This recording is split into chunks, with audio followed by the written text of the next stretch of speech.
when I got introduced to the Georgia Justice Project. Thought my life was over. You're just kind. I'm not just kind. I think you're rocking it well. Oh, you're so sweet. Y'all gonna have me wanting to keep y'all. Okay. I feel like my life is a series of tragedy. So first, my parents passed away. We lived with my aunt and uncle. My uncle was a really bad guy, and I went to prison when I was 18. The judge said 3 to 5 years, and I was like, what? The judge told me he was gonna make an example out of me. Almost 3 years, I think, and I didn't even talk to anybody I knew from the outside, just because I didn't feel like I had anybody anyways. 1980, met a guy. I was like, oh my God. Woo! One night he came in and he said, I'll be right back. I seen these lights go around, so I'm scared. So I just get up and get in my Cadillac. He was with another woman.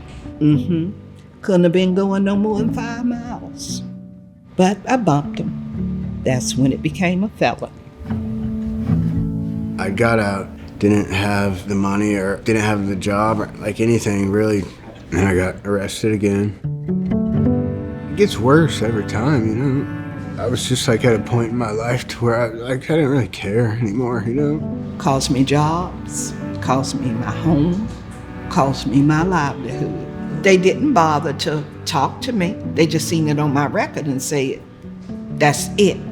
That's the kind of thing that hurts you.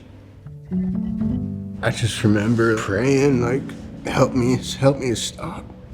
I don't know how, but I can't do it on my own, you know? All of us have benefited from somebody.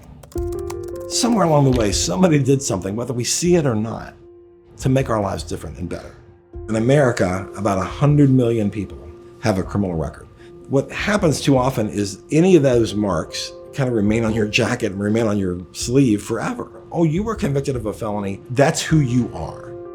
I got my first interview with GJP, and she was just like, well, we got good news.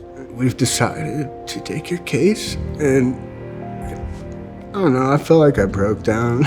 We're not being an apologist for people who commit crimes, and we're not being an apologist for the system. We're saying, listen, we're going to work both ends to get to a better place for our community. They worked on it every day until they got that thing moving. Doug said to me, Miss Clara, it's all gone. He was like my best friend in the world. Now I'm 63. I can walk into any door. So in order for you to decide you can't do something for me, you're going to have to see me. So if we as a community don't want people to go back into the criminal legal system, then an employment option is the highest correlation to stopping that. They dropped my big charges down. Just made me feel like a human being again, you know?